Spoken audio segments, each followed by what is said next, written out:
Di tengah kebutuhan pembiayaan infrastruktur yang terus meningkat dan dinamika ekonomi global yang menantang, PT Indonesia Infrastructure Finance atau IIF tampil sebagai mitra strategis yang tidak tergantikan dalam ekosistem keuangan nasional.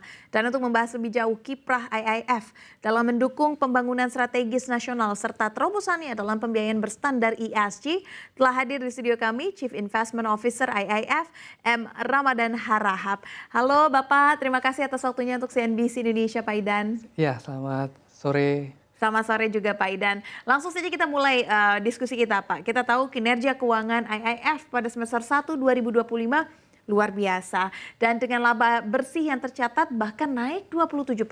Boleh diceritakan Pak, mungkin apa strategi utama di balik pencapaian yang impresif ini?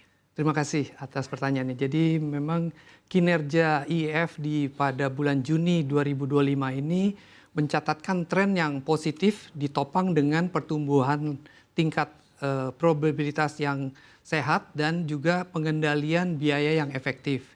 Kita juga melakukan beberapa inisiatif dengan mengefisienkan efisiensi biaya umum dan administrasi dengan mencatatkan 22% lebih rendah dari anggaran. Kita juga menurunkan biaya bunga sehingga 22%, sehingga kita dapat meningkatkan profitabilitas. Kita juga selain itu meningkatkan kontribusi dari pendapatan treasury. Dari sisi excess cash, kita juga melakukan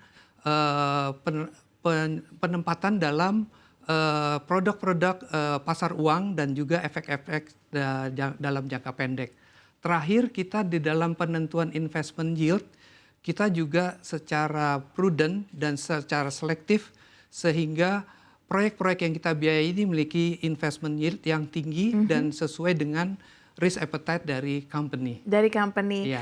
Dan seperti yang tadi kami mention Pak, bahwa komitmen IIF dalam menerapkan standar ESG tentunya ini sangat menarik dan menginspirasi. Nah menurut Anda sendiri Pak, bagaimana integrasi prinsip ESG ini bisa menjadi nilai tambah, khususnya bagi masa depan pembangunan infrastruktur di Indonesia? Ya, jadi kita IIF selaku company merupakan pioneer di dalam penerapan ESG yang berstandar internasional. Seperti kita ketahui, pemegang saham Indonesia Infrastructure adalah salah satunya multilateral agency IFC, ADB yang juga mempersyaratkan untuk Indonesia Infrastructure Finance menerapkan ESG itu secara international standard. Keberhasilan dari proyek-proyek infrastruktur bukan hanya dari pembangunan saja, tapi juga harus memiliki impact yang sangat baik kepada lingkungan maupun sosial. Jadi di dalam prinsip utama ESG kita harus memiliki konservasi terhadap hayati, juga terhadap perlindungan masyarakat, juga penegakan tenaga kerja, dan juga mitigasi terhadap perubahan iklim. Di dalam penerapan ini kita melakukan due diligence yang sangat ketat sehingga kita akan mengetahui resiko-risiko kerusakan di dalam lingkungan tersebut akibat dari pembangunan infrastruktur tersebut. Jadi dengan adanya due diligence kita bisa memitigasi dan juga bisa membuat corrective action plan sehingga kerusakan-kerusakan itu sangat minimal ataupun bisa dicegah. Jadi dengan suatu penerapan ESG ini kita bukan suatu hal yang membuat pembangunan infrastruktur menjadi mundur, tapi malah memiliki nilai tambah, dampak lingkungan dan juga bagi perekonomian Indonesia. Menarik sekali, dan kepercayaan investor terhadap IIF ini terbukti juga menjadi sangat tinggi. Salah satunya dengan adanya penerbitan obligasi. Tadi Bapak juga sempat mention itu di tahun 2024 yang dikabarkan oversubscribe hingga 2,2 kali. Nah, apa faktor kunci yang menjadikan IIF sebagai magnet investasi yang begitu kuat di sektor ini, Pak? Ya, jadi oversubscribe ini membuktikan bahwa kepercayaan investor terhadap IIF.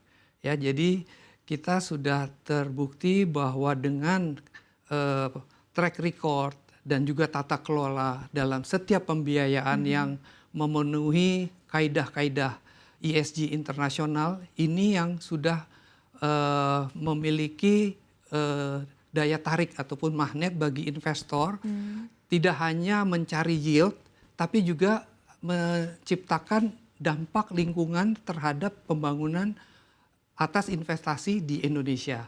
Jadi di situ terlihat bahwa investor-investor ini tidak hanya mencari keuntungan, tapi juga mereka mengharapkan dampak yang baik terhadap lingkungan ataupun pertumbuhan ekonomi di Indonesia. Selain itu mungkin oversubscribe ini dipengaruhi dengan 3 faktor, yaitu pertama dari komposisi kepemilikan IIF. Kita dimiliki oleh Kementerian Keuangan dan juga beberapa multilateral agency dan international bank. Di situ terlihat bahwa dengan komposisi shareholders yang cukup solid, ini juga memberikan suatu kenyamanan bagi investor untuk bersubscribe obligasi. Kedua, rating dari company IIF itu dari lokal triple A dari Pevindo dan dari sisi Fitch dengan rating internasional triple B. Jadi ini memiliki standar rating yang sama dengan sovereigns. Jadi itu juga membuktikan dengan rating yang sangat solid, membuktikan bahwa tingkat risiko dari IIF itu sangat rendah. Nah, yang ketiga itu framework dari setiap pembiayaan kita sudah terbukti sebagai katalis di dalam penerapan ESG yang benar-benar kita lakukan, bukan hanya sebagai cap aja, tapi kita memberikan komitmen dan juga kita memonitor sehingga proyek itu tuntas gitu. Jadi bukan hanya sebagai quote unquote itu sebagai tagline, ya, tapi kita benar-benar penerapan ESG itu sesuai dengan standar internasional. Jadi memang kepercayaan itu akhirnya tercipta juga di investor karena memang semuanya under control dengan sangat baik oleh IIF. Iya. Oke, baik, dan kami ucapkan juga selamat Pak atas raihan 7 penghargaan internasional di tahun 2025 dan pencapaian ini tentu menjadi kebanggaan juga bagi Indonesia. Nah, kami ingin tahu apa arti pengakuan global ini bagi seluruh tim IIF dan juga bagaimana IIF bisa terus mempertahankan standar-standar yang sudah dipegangnya, standar-standar kelas dunia ini ke depannya seperti apa?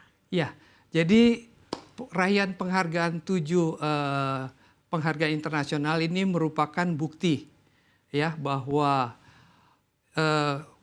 pembiayaan yang kita lakukan itu sudah sesuai dengan prosedur-prosedur dan juga tata kelola yang baik, sehingga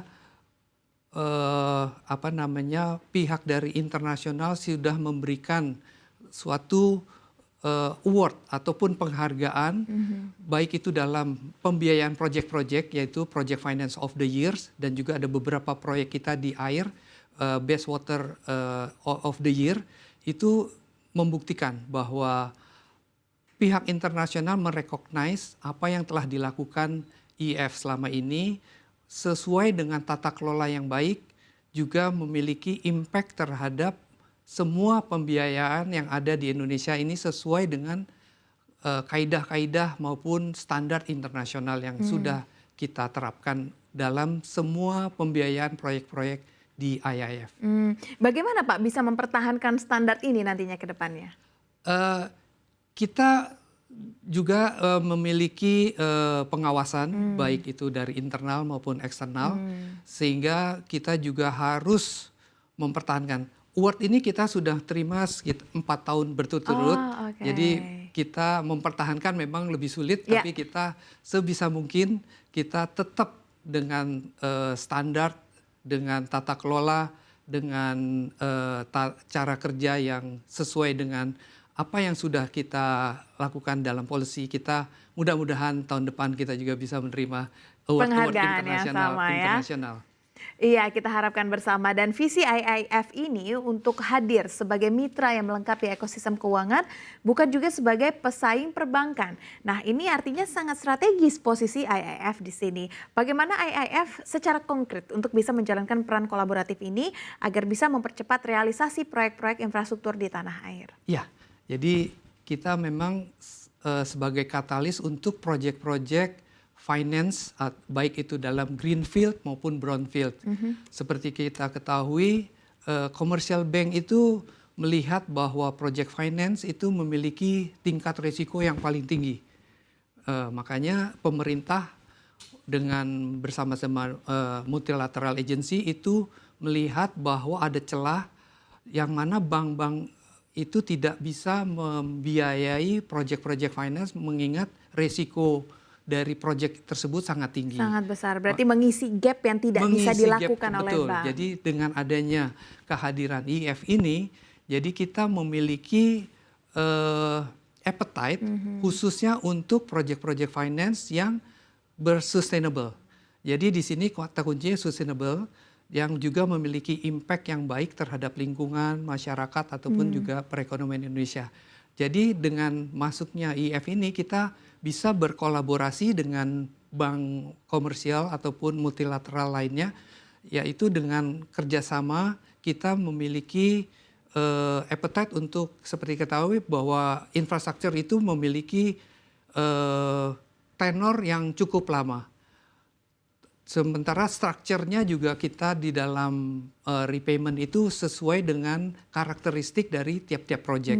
Seperti kita ketahui di dalam beberapa proyek, misalkan di jalan tol mungkin di awal-awal traffic risk-nya cukup tinggi. Sehingga kita ada beberapa produk yang itu bisa membantu di dalam penyesuaian dari karakteristik proyek ini sehingga baik itu dari nanti senior lender ataupun dari sisi sponsor pemilik proyek itu bisa sama-sama membangun dan menyelesaikan proyek dengan baik. Oke. Dan IIF ini memang juga dikenal karena kontribusinya dalam menghadirkan solusi pembiayaan yang inovatif dan berkelanjutan.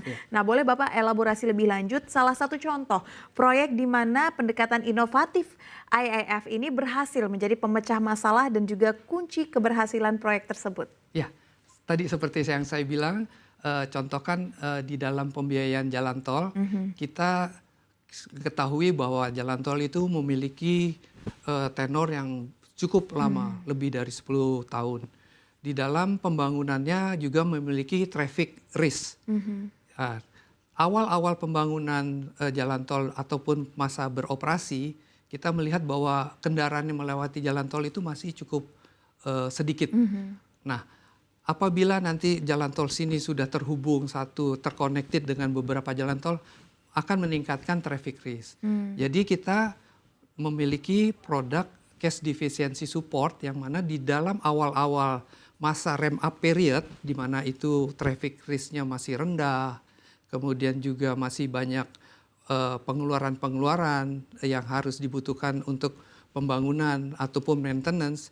Jadi dengan adanya produk-produk cash deficiency support ini bisa memberi kepastian kepada senior lender, yaitu bank-bank komersial, dalam masa ramp up period ini mereka ada kepastian pembayaran atas bunga ataupun prinsipalnya melalui produk yang kita miliki yaitu cash deficiency support.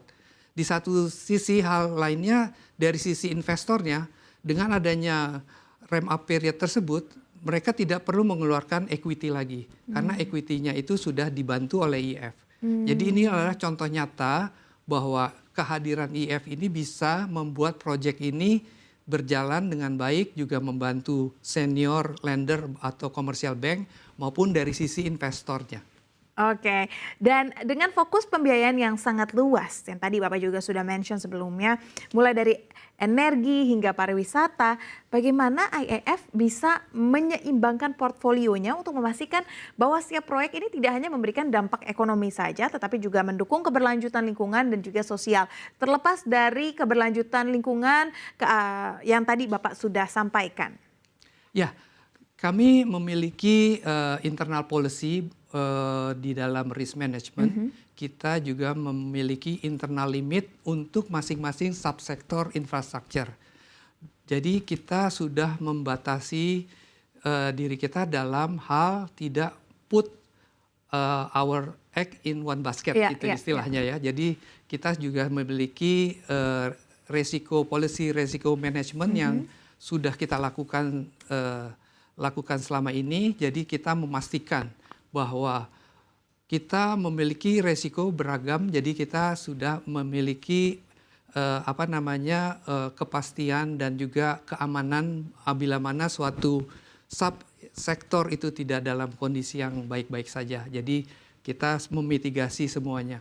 Di dalam saat ini kita punya portfolio terbesar saat ini adalah renewables. Yang kedua itu dari sisi sektor teknologi dan juga informasi. Yang ketiga adalah di sektor air bersih dan waste management. Dan yang keempat di portfolio jalan tol. Itu adalah 4 portfolio terbesar yang ada saat ini di IAF. Dan itu adalah diversifikasi yang memang IAF pegang berarti saat ini ya Pak ya. Masih ada subsektor lainnya, mungkin 4 ini yang terbesar, ada juga di sosial infra seperti rumah sakit dan lain-lainnya. Oke, dan ini mungkin akan jadi pertanyaan terakhir, filosofi bahwa pembangunan infrastruktur adalah fondasi dari kesejahteraan bangsa. Sungguh mendalam artinya. Bagaimana Bapak menanamkan nilai ini dalam budaya kerja IAF sehari-hari untuk bisa memastikan setiap langkah perusahaan bisa selaras dengan visi besar tersebut? Singkat saja Pak. Ya, seperti kita ketahui bahwa pembangunan infrastruktur itu merupakan fondasi dari perkembangan ekonomi di suatu daerah. Jadi trickle effects dari ekonomi pembangunan infrastruktur itu sangat besar untuk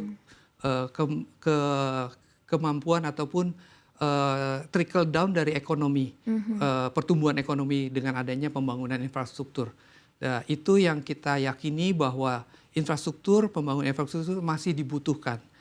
Kita melihat bahwa infrastruktur kita mungkin masih belum tahap yang advance, jadi kita masih terus mendukung pertumbuhan ataupun pembangunan infrastruktur yang menyeluruh ke seluruh pelosok di Indonesia.